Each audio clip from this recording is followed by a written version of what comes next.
আগামী 15ই আগস্ট স্বাধীনতা দিবস উপলক্ষে অনেকেই ভাবছো বক্তব্য দেওয়ার কথা। তার সাথে এটা ভাবছো কি বলবো, কিভাবে শুরু করব, তাই না?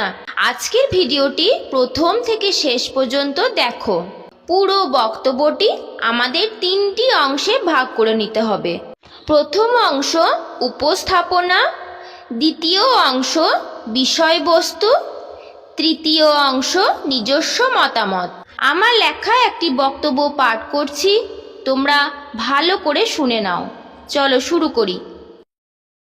শুভ সকাল। আজকের এই শুভ দিনে প্রথমেই জানাই বাংলা মায়ের অগ্নিপুত্র বীর শহীদদের চরণে শতকোটি প্রণাম। এরপর সম্মান জানাই সভাপতি মহাশয় ও আমার শ্রদ্ধেয় সমস্ত শিক্ষক শিক্ষিকা, শিক্ষাকর্মী এবং উপস্থিত সকল অতিথিবৃন্দদের, আর আমার সমস্ত সহপাঠী ও স্নেহের ভাই বোনদের জানাই ভালোবাসা। আজ 15ই আগস্ট আমরা সকলে ভারতের ৭৭তম স্বাধীনতা দিবস উদযাপন করার জন্য সমবেত হয়েছি। এখানে উপস্থিত সকলকে জানাই স্বাধীনতা দিবসের আন্তরিক শুভেচ্ছা ও অভিনন্দন। শত শত শহীদের রক্তের বিনিময়ে এসেছে স্বাধীনতা।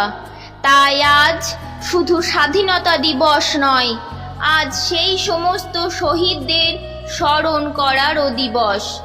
তাই প্রতি বছরের মতো আজকে আমরা শহীদ বেদির সামনে সমবেত হয়েছি স্বর্গগত ভারত মাতার বীর সন্তানদের শ্রদ্ধাঞ্জলি জানানোর জন্য।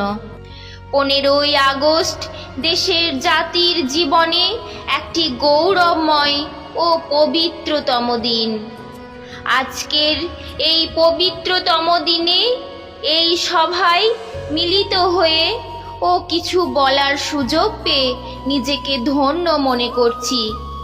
কিছু বলতে গিয়ে বলতে হয় সেই দীর্ঘ 200 বছরের পরাধীনতার গ্লানির ইতিহাস।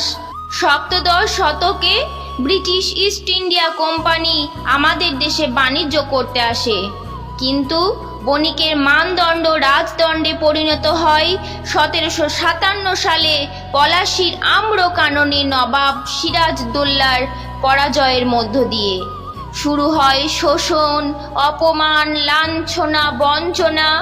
কোম্পানির এই অপশাসন দূর করার জন্য ভারত মাতার বীর সন্তানরা 1857 সালে মহাবিদ্রোহ শুরু করে, কিন্তু একতা না থাকার জন্য এই বিদ্রোহ সফলতা লাভ করতে ব্যর্থ হয়। শহীদ হলেন মঙ্গল পাণ্ডে, ঝাঁসির রানী লক্ষ্মীবাই, আরও অনেকে। এরপর কোম্পানির অপশাসনের অবসান ঘটে, শুরু হয় ব্রিটিশ শাসন।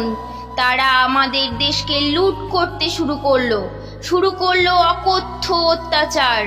এসবের থেকে মুক্তি পেতে ভারতের বিভিন্ন প্রান্তে ভারত মাতার বীর সন্তানরা ঝাঁপিয়ে পড়ল স্বাধীনতার মরণ যজ্ঞে। সামনে থেকে বেশ কয়েকজন নেতৃত্ব দিলেন, যেমন মাস্টারদা সূর্য সেন, মাতঙ্গিনী হাজরা, গান্ধীজি, নেতাজি প্রমুখরা।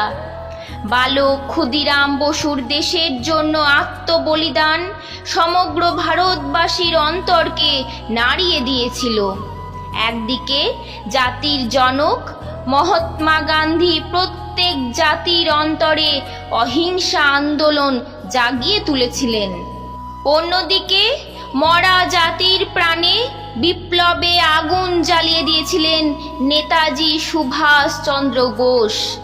গান্ধীজি করেঙ্গে ইয়ে মরেঙ্গে, করব না হয় মরব, এই মন্ত্র পরাধীন ভারতীয়দের মনে স্বাধীনতার স্পৃহা বাড়িয়ে তুলেছিল। অপরদিকে নেতাজির দিল্লি চলো হুঙ্কার ব্রিটিশদের ভিত কাঁপিয়ে দিয়েছিল। তিনি সমগ্র ভারতবাসীকে আহ্বান জানিয়েছিলেন, তোমরা আমাকে রক্ত দাও, আমি তোমাদের স্বাধীনতা দেব। কাজী নজরুল ইসলামের গান ও কবিতা প্রত্যেক ভারতীয় যুব সম্প্রদায়ের মধ্যে জাগিয়ে তুলেছিল বিপ্লবের তুফান। তিনি ভারতের হিন্দু মুসলমানদের মধ্যে ঐক্য তৈরির জন্য লিখেছিলেন, মোরা এক বৃন্তে দুটি কুসুম, হিন্দু মুসলমান, মুসলিম তার নয়ন মণি, হিন্দু তাহার প্রাণ।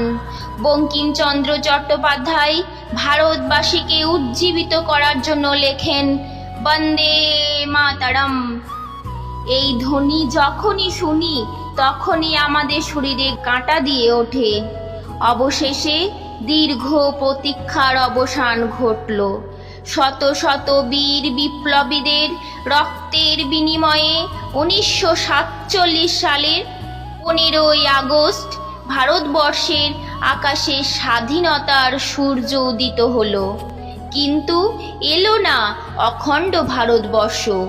সাম্প্রদায়িকতার ভিত্তিতে দ্বিখণ্ডিত হয়ে গেল ভারত মাতার দেহ, হয়ে গেল ভারত পাকিস্তান।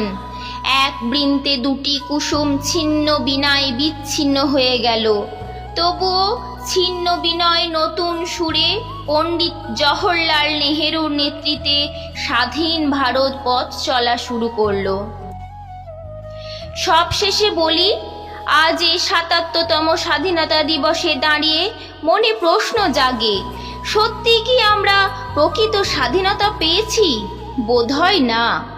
যখন দেখি চারিদিকে খুন, ধর্ষণ, ধর্মের হানাহানি, নোংরা রাজনীতি, বেকারত্বের জ্বালা, তখন যেন মনে হয় বীর শহীদেরা এমন ভারতবর্ষের স্বপ্ন দেখেননি। তাই আজ শুধু নিয়মতান্ত্রিক পালন নয়, শপথ নেওয়ার দিন। আসুন আমরা জাতি, ধর্ম, বর্ণ নির্বিশেষে আমার মাতৃভূমির কাছে প্রতিজ্ঞা করি যে আমরা আমাদের দেশ ভারতবর্ষকে বিশ্বের শ্রেষ্ঠ দেশ হিসাবে গড়ে তুলব। তাই কবির ভাষায়, বলো বলো বলো সবে, শত বিনা বেনু রবে, ভারত আবার জগত সভায় শ্রেষ্ঠ আসন লবে। জয় হিন্দ, জয় ভারত, বন্দে মাতরম। বক্তব্যটি ভালো লাগলে একটি লাইক করুন আর কমেন্ট বক্সে লিখুন বন্দে মাতরম। সকলেই ভালো থাকবেন, সুস্থ থাকবেন। নমস্কার।